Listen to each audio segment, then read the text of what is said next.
I'm Allie Craig, and I'm traveling across the country to fix the heartbeat of the modern economy, the entrepreneur. Entrepreneurs are like no other business. It isn't just about selling a product or a service, it's about selling the experience, the relationship, and speaking to the social stories that hold the hearts and subconscious minds of our audiences.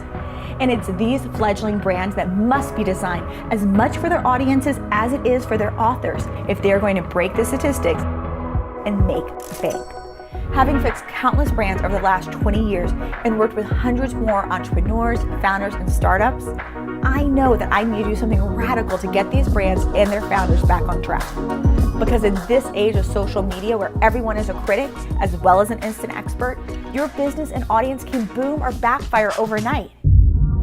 If I have any hope of saving these brands and transforming their businesses, I have to get these entrepreneurs to embrace the experience they are really selling and escape the mindset that all they are is just an offer.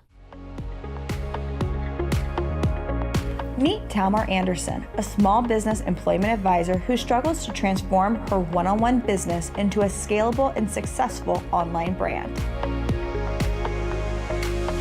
Hi, I'm Talmar Anderson. My company is Talmar It Up.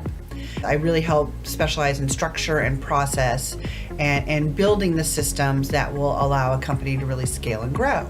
So that could include everything from marketing and sales and information technologies to accounting and profitability analysis and hiring strategies. Oh yeah, you'll be hearing a lot about that. I just was missing the mark on getting to the right people. So I looked back on my clients, and it didn't matter whether it was just a 2-hour consult or a full year program. Everybody wanted to know about hiring. Everybody wanted to know, how do I say this to my employees? How do I deal with it when they want a raise and I can't afford it? So I knew that we were onto something if it was in every consultation I had done in 7 years. Talmar, I'm not sure what we're getting into. Okay, so she clearly built it herself. Yeah. We got that. Yeah. And the style of the site with the side columns and the smaller text and very like text being very close in font size, like it was only just 1 or 2 points above each other. It just, that feels like 1999 to me. Talmar's existing brand was, well, not really there. She had a really great blog that had a lot of traction, but aesthetically, not on point. Really communicating what she offers, not there. And it was really just a big bunch of mess. But the great thing is she knew it, and she knew she needed a team. And we were happy to oblige. I'm very clear on what I need to do in my business, but I need to get more articulate about exactly what I want. Week 1 is all about understanding what in the world do you really want to build with your brand. Now, from what Talmar and I discussed, the truth is it sounds like she already had it. So what's really missing then? It is very interesting when somebody point blank asks you, what do you want? And what does that look like? And how does your day look when it's like that? I totally get that people so often build something for what they think they're supposed to do. I should do this or I should do that.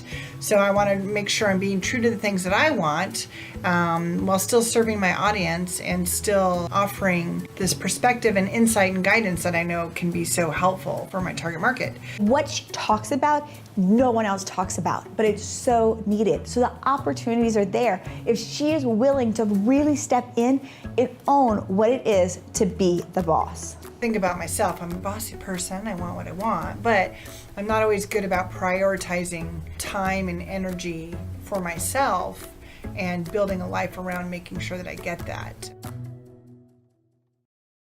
The reason why the team and I said yes to Talmar is because number 1, I knew I was going to get along with this woman. And number 2, she has passion and heart and she was ready to take action. And that is crucial.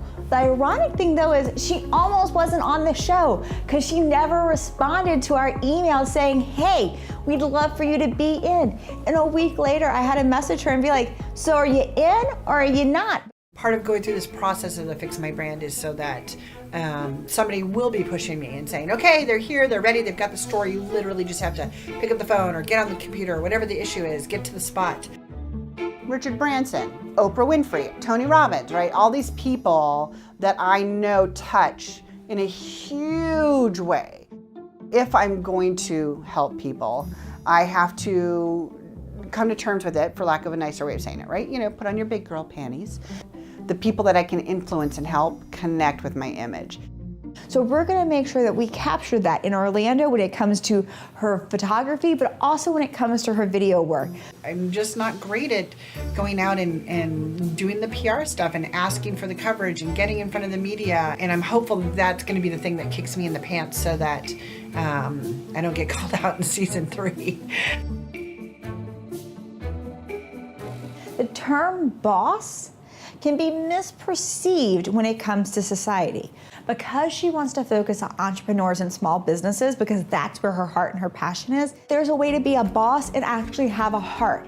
The evolution of possibilities. That means so much to a business and to a person. Where we are today is not where we're going to be tomorrow. And we can really evolve that by pulling in different pieces and building on it in a prioritized and focused way. I'm a very positive person, like almost militantly. Bad things happen, but we don't have to sit in it. You can have your moment to vent, but if we're not working towards a solution and you're telling me the same thing every day, you're going to be given a few opportunities to make a change. You're going to be given advice if that's what you need. But if things aren't changing, I'm going over here. She has a bold personality that's so unapologetic. And that's awesome because in today's age where political correctness stops most brands in their tracks, she's okay with kind of being a bit out of the box. We're going to talk about how to fire because people are like, if I'm going to hire somebody, I might need to fire them. And that's the fear that's keeping them from doing it. What if I need to hire? It can be done. It's not a big deal. And there's a way to do it that doesn't make you like a total shithead. Sorry, I swear a lot. Having a bourbon in her hand and telling it like it is. This is awesome and is really part of the brand experience that she's delivering. Okay. Please God, do not think that you need to hire someone to manage you. You are the boss. You own the company. You may hire somebody to organize your time, organize your tasks, and organize your day. You may not hire a manager of you. You're a boss. You have to be willing to fight for what your company needs above and beyond the personalities within it. You need to be your company's champion. That's the job. That's being a boss. Cheers. Here's the thing. No matter what your idea is, if it's for a product or a service, there's gonna be someone out there who's gonna think it's the stupidest idea ever. I'm getting ready to launch Boss Actions. I'm getting ready to press the button any day. And I was talking to like an accountability partner that I've been working with for over a year. And she could be in my market, but I really wasn't planning to sell to her. And she kept asking me, you know, well, what about this and what about this? And she straight out told me that it was not worth the value to her. And I was floored because I didn't ask her. I didn't ask her if she thought the value was there. I was shocked and upset. It really put that big, gross, hairy doubt on my shoulder that I'm just not good with. Not everyone is going to need your service or product, and not everyone's gonna want your service or product. And it's okay if not everyone in your community thinks your idea is good. It's just not meant for them. I really have a hang up about seeing myself on camera. I have a really strong sense of self, but it will crumble in a heartbeat if I have to watch myself. I'm happy to talk in public and I can speak to groups of all kinds of people, but once a camera's in front of me, I get a little nervous, but it's a real big hang up for me that like makes my chest hurt and it makes me want to cry. I'm a big crier. You guys will probably see me cry. For me to even consider applying, much less being a part of the show, was really me saying, this is a time to get beyond my personal shit. The reason why our brands and our businesses aren't as successful and we're not making more than $50K a year, it's kind of us. Sometimes the biggest reason why you're having the struggle is you. Guess what? You can change you. I'm really excited to get down this process, but I find myself a little sad and anxious right now because of the reality of putting myself out there so visibly. So I'm gonna get off the video now before I start crying. Okay, Bye, everybody. Branding is a deeply personal experience, and many times we shoot ourselves in our own foot to our success more than anyone else does. So when it comes to Orlando, we're gonna have to overcome that fear.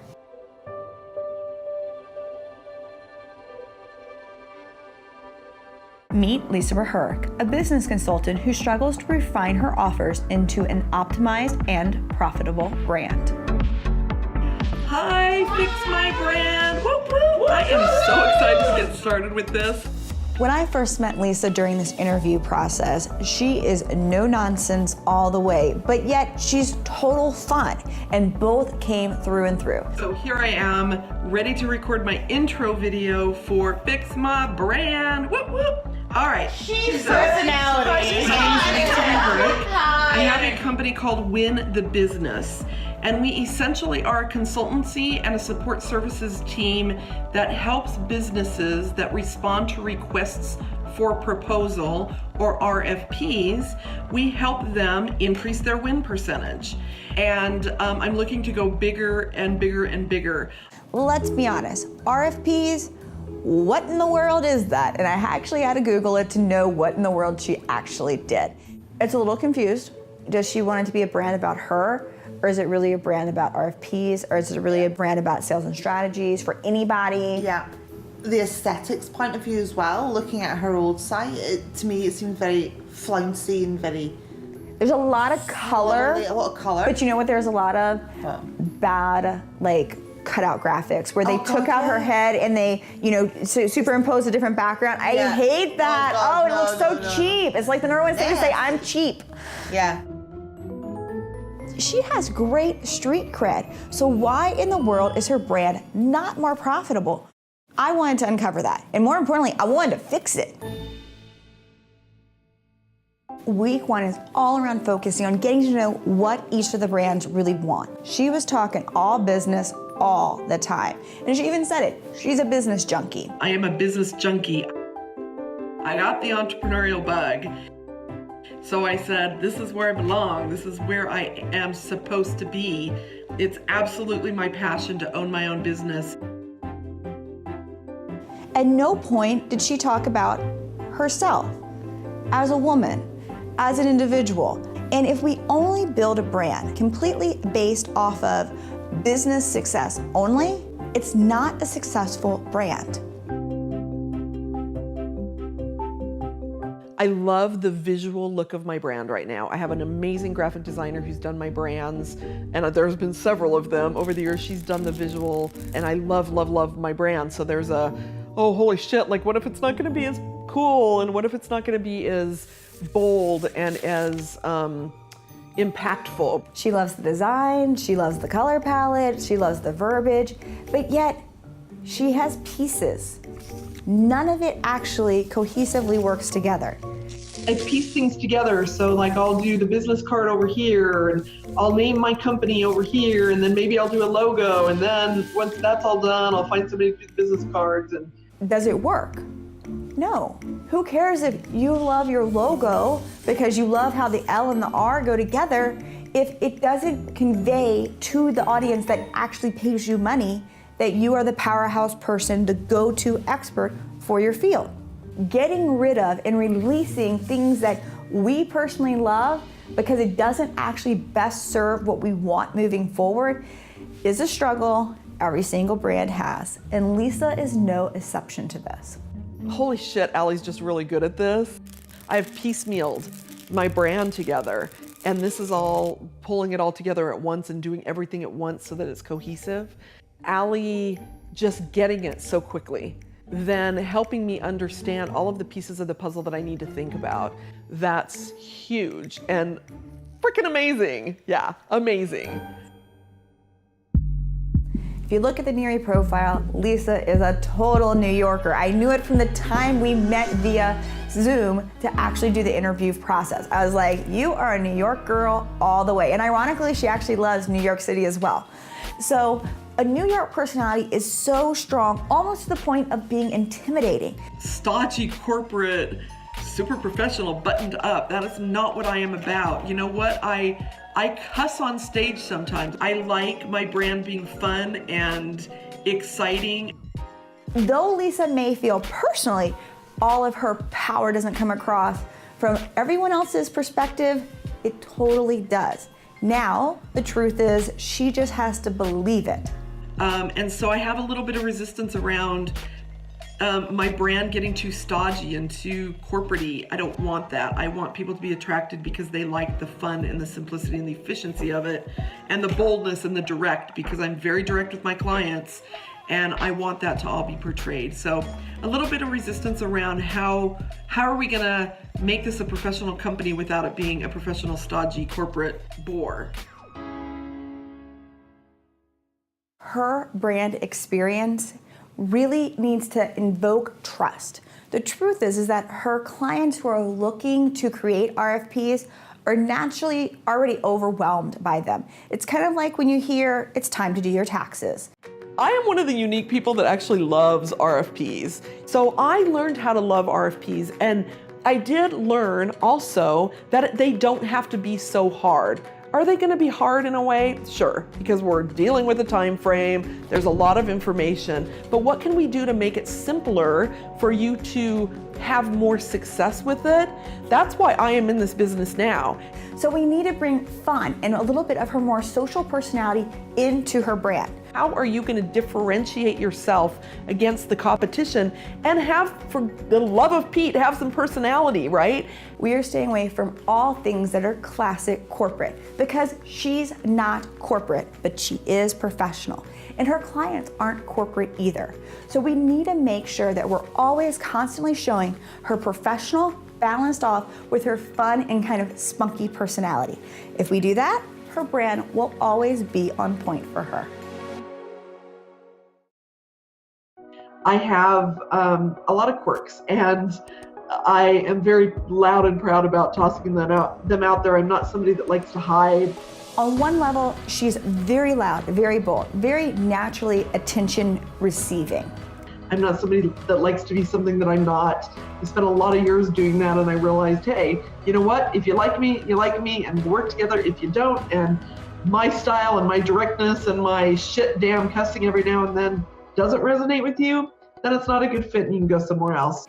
But yet, there's aspects to her where she's almost wants to hide or feels like it's more appropriate to hide.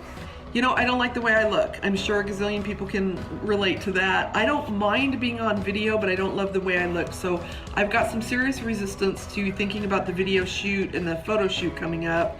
Who is going to show up in Orlando for the photo and video shoot? It's going to be interesting to see who steps off that plane.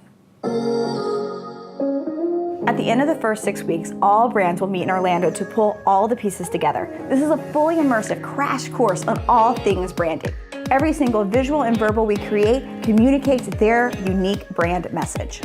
Personal style, presentation, and brand confidence will all be necessary in order to fully communicate each brand via photo and video.